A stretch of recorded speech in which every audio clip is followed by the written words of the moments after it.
नमस्कार साथियों, आप देख रहे हैं यूपी मीडिया। यूपी मीडिया आपके लिए डेली लाता है उत्तर प्रदेश की 25 बड़ी और ताजा खबरें। आइए जानते हैं उत्तर प्रदेश की दिन भर की ताजा और बड़ी खबरें। आज की पहली खबर, प्रदेश में बदले स्कूली बच्चों को दंड देने के नियम। प्रदेश के निजी व सरकारी विद्यालयों में गुरुजी न तो बच्चों को फटकारेंगे, न छड़ी से पीटेंगे, न चिकोटी काटेंगे, न चाटा मारेंगे। बेसिक शिक्षा विभाग की ओर से विद्यालयों में पढ़ने वाले सभी बच्चों को किसी भी प्रकार के शारीरिक व मानसिक दंड न दिए जाने के निर्देश का सख्ती से पालन कराने का निर्देश दिया गया है। विभाग की ओर से राष्ट्रीय बालक अधिकार संरक्षण आयोग की ओर से जारी निर्देश का हवाला देते हुए कहा है कि विद्यालय में पढ़ रहे बच्चों को किसी प्रकार की शारीरिक व मानसिक दंड न दिए जाने के विस्तृत निर्देश दिए गए हैं। इसका व्यापक प्रचार प्रसार करते हुए बच्चों को भी बताएं कि वे इसके विरोध में अपनी बात कह सकते हैं। इसे संबंधित अधिकारियों के संज्ञान में लाएं। प्रदेश में 4,543 पदों पर होगी दरोगा की सीधी भर्ती। उत्तर प्रदेश पुलिस भर्ती एवं प्रोन्नति बोर्ड ने प्रदेश पुलिस में उप निरीक्षक नागरिक पुलिस, पीएसी के प्लाटून कमांडर, विशेष सुरक्षा बल के प्लाटून कमांडर और बदायूं, लखनऊ, गोरखपुर में पीएसी की महिला वाहिनियों के लिए प्लाटून कमांडरों की सीधी भर्ती के लिए मंगलवार से ऑनलाइन आवेदन आमंत्रित किए हैं। आवेदन शुल्क जमा करने तथा आवेदन करने की अंतिम तिथि 11 सितंबर निर्धारित की गई है। वही जमा शुल्क के समायोजन की अंतिम तिथि 13 सितंबर है। इसमें सभी वर्गों के अभ्यर्थियों को आयु सीमा में 3 वर्ष की छूट दी जाएगी। हालांकि यह अपवाद स्वरूप होगा।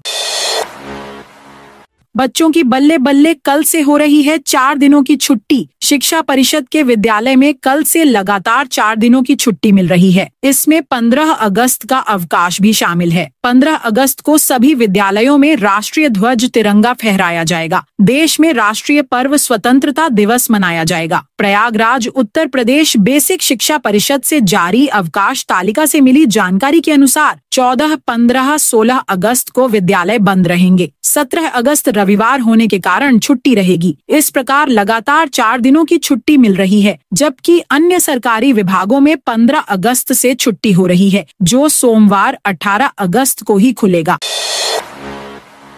मकबरा संगी की जमीन हो सकती विवाद का कारण। फतेहपुर जिले में आबू नगर रेड्या के मकबरा संगी के विवाद के पीछे कहीं न कहीं 10 बीघे 18 बिस्वा जमीन हो सकती है। 30 दिसंबर 2010 में सिविल जज की अदालत ने असौथर निवासी राम नरेश का जमीन से स्वामित्व खत्म कर मकबरा संगी को स्वामित्व प्रदान करने का आदेश दिया। वर्ष 2012 में कोर्ट के आदेश पर मकबरे के नाम जमीन अंकित की गई। साथ ही कोर्ट ने मकबरा संगी को राष्ट्रीय संपत्ति दर्ज करने का आदेश भी पारित किया था। वही मुख्यमंत्री योगी आदित्यनाथ पल पल की रिपोर्ट ले रहे हैं। हर गतिविधियों की जानकारी शासन स्तर तक अधिकारी दे रहे हैं। शासन इस मामले में अब कोई चूक नहीं चाहता है। अधिकारियों को सीधे सीएम कार्यालय से निर्देश मिल रहे हैं और वे भी हर जानकारी वहां तक पहुंचा रहे हैं।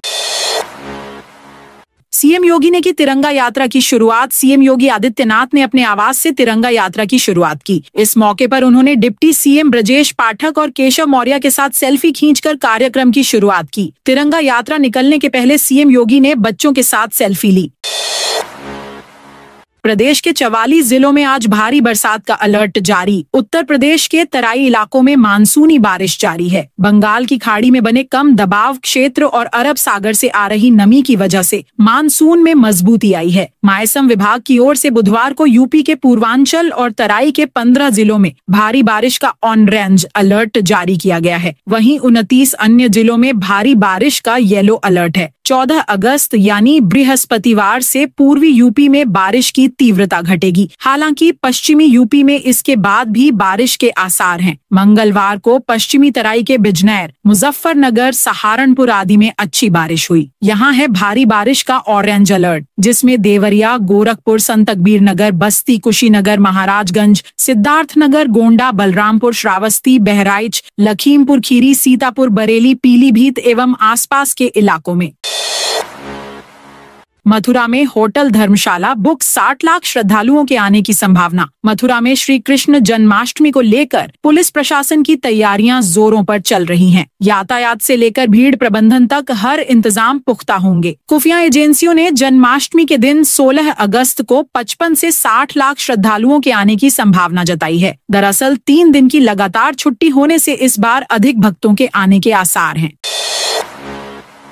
विधानसभा में आज बनेगा रिकॉर्ड। 11 बजे से शुरू हुआ 24 घंटे का सदन। विधान परिषद और विधानसभा में 13 अगस्त को पूर्वाह्न 11 बजे से वेजन डॉक्यूमेंट 2047 पर चर्चा शुरू होगी। यह चर्चा 14 अगस्त को पूर्वाह्न 11 बजे तक लगातार चलेगी। इसका थीम है विकसित भारत, विकसित उत्तर प्रदेश 2047। विधानसभा में चर्चा की शुरुआत मुख्यमंत्री योगी आदित्यनाथ करेंगे, जबकि विधान परिषद में उप मुख्यमंत्री केशव प्रसाद मौर्य सबसे पहले अपनी बात रखेंगे। वर्ष 2047 में यूपी को लेकर सदस्यों का क्या दृष्टिकोण है, तब तक क्या क्या काम होने चाहिए और यूपी की कैसी तस्वीर तब तक वे देखना चाहते हैं। सभी सदस्य इस मुद्दे पर अपना मत रख सकेंगे। चर्चा में भाग लेने के लिए मंत्रियों के लिए भी समय का स्लॉट तय कर दिया गया है।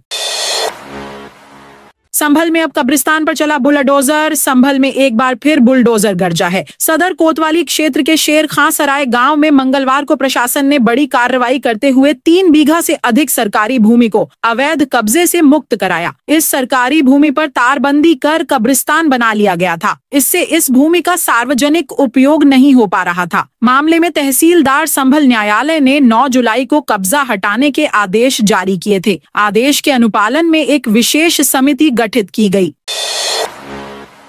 इस बार यूपी के 67 लाख से ज्यादा लोगों के खाते में 1-1 भेजेगी योगी सरकार। यूपी की योगी सरकार इस बार 56 की जगह 67 लाख से ज्यादा गरीब बुजुर्गों के खाते में 1-1 रुपए महीने की राशि भेजने की तैयारी में जुटी है। सरकार ने इसके लिए टारगेट तय किया है। सरकार का लक्ष्य 67.50 लाख गरीब बुजुर्गों के खाते में पेंशन की राशि पहुंचाना है। इससे पहले बीते वित्तीय वर्ष की पहली तिमाही में योगी सरकार ने अपने लक्ष्य के अनुरूप 56 लाख गरीब बुजुर्गों के खाते में 1,000 रुपए प्रतिमाह की दर से पेंशन की राशि देकर उनकी आर्थिक सहायता कर चुकी है।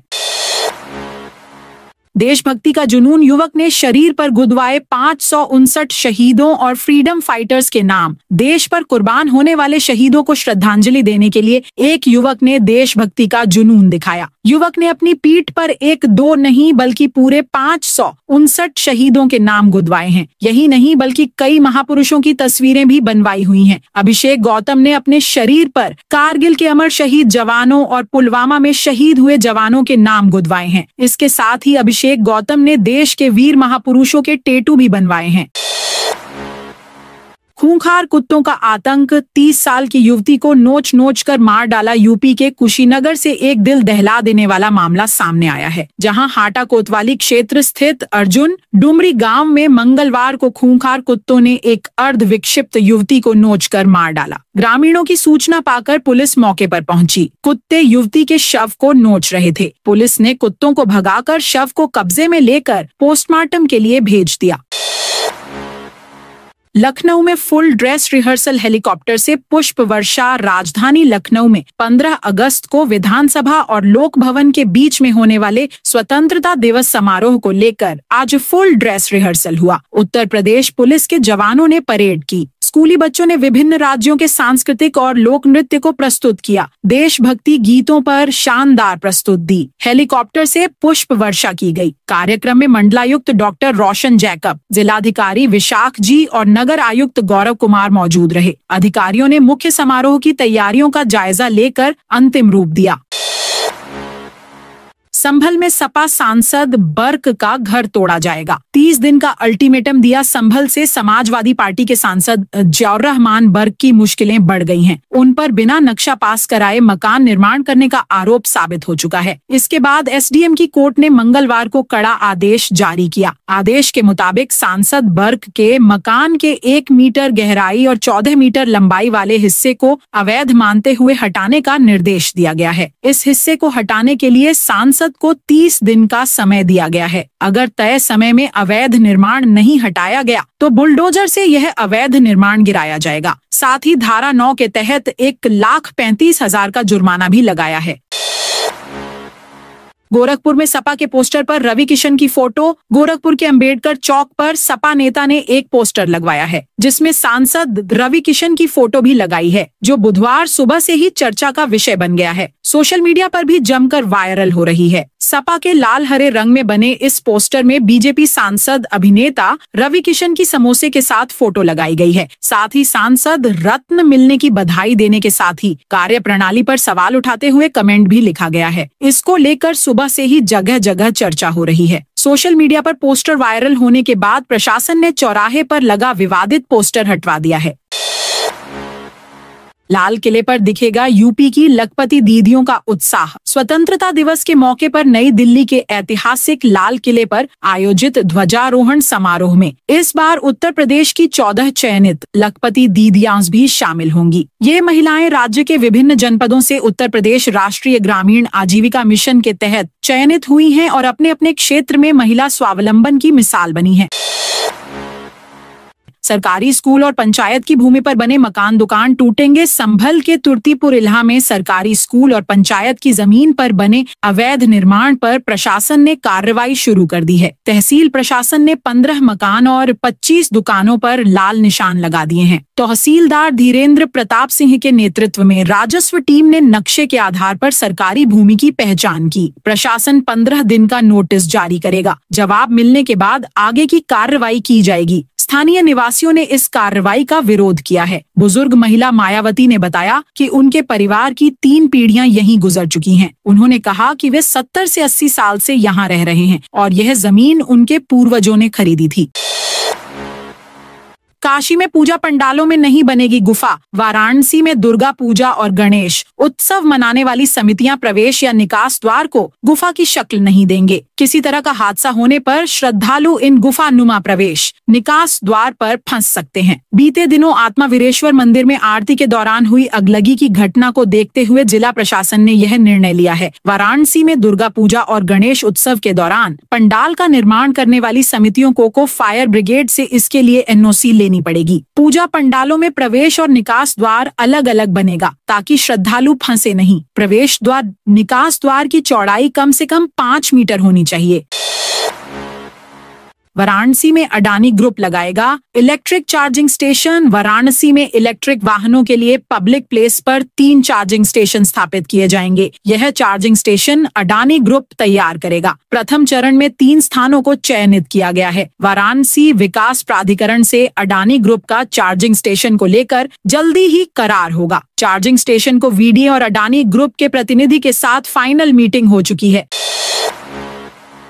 पुतला जलाने पर सपा कार्यकर्ताओं पर एफआईआर। सपा प्रमुख अखिलेश यादव को सोमवार को नई दिल्ली में हिरासत में लिया गया। इसके विरोध में प्रयागराज के सुभाष चौराहा और बैंक रोड पर समाजवादी पार्टी कार्यकर्ताओं ने जोरदार प्रदर्शन किया। कार्यकर्ताओं ने भाजपा सरकार का पुतला दहन कर नारेबाजी की। इस दौरान सड़क पर चक्का जाम कर दिया गया, जिससे आमजन और राहगीरों को भारी परेशानी का सामना करना पड़ा। इस पर कई सपा कार्यकर्ताओं के खिलाफ एफआईआर दर्ज की गई है।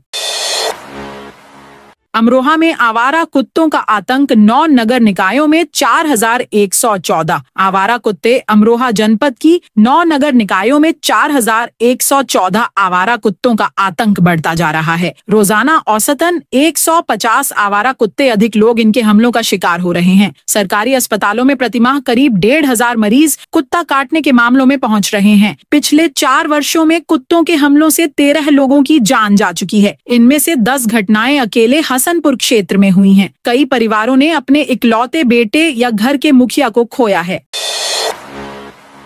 यूपी में फिर मंडराया बाढ़ का साया। उत्तर प्रदेश के मुरादाबाद जिले में रामगंगा और गागन नदियों के उफान ने फिर एक बार बाढ़ का संकट पैदा कर दिया है। दोनों नदियों का जलस्तर खतरे के निशान के आसपास बना हुआ है, जिससे 67 से अधिक गांवों में फसलें चौपट हो चुकी हैं और अवैध कॉलोनियों में पानी घुसने से 150 से अधिक घर जलमग्न हो गए हैं। स्थानीय प्रशासन ने राहत और बचाव कार्य तेज कर दिए हैं, लेकिन जल भराव के कारण बीमारियों का खतरा लगातार बढ़ता जा रहा है। रामपुर को मिलेगा 118 करोड़ का inland container depot. Uttar Pradesh के रामपुर जिले के व्यापार और निर्यात क्षेत्र के लिए बड़ी खुशखबरी है। उत्तर प्रदेश राज्य औद्योगिक विकास प्राधिकरण यूपीसीडा ने रामपुर में 118 करोड़ रुपए की लागत से बनने वाले अत्याधुनिक इनलैंड कंटेनर डिपो को औपचारिक मंजूरी दे दी है। इस महत्वाकांक्षी परियोजना का निर्माण Delhi international cargo terminal private limited द्वारा किया जाएगा। तो दोस्तों, यह थी आज यूपी के सभी जिलों की खबरें। आप इस वीडियो को कौन से जिले से देख रहे हैं, उस जिले का नाम बताइए।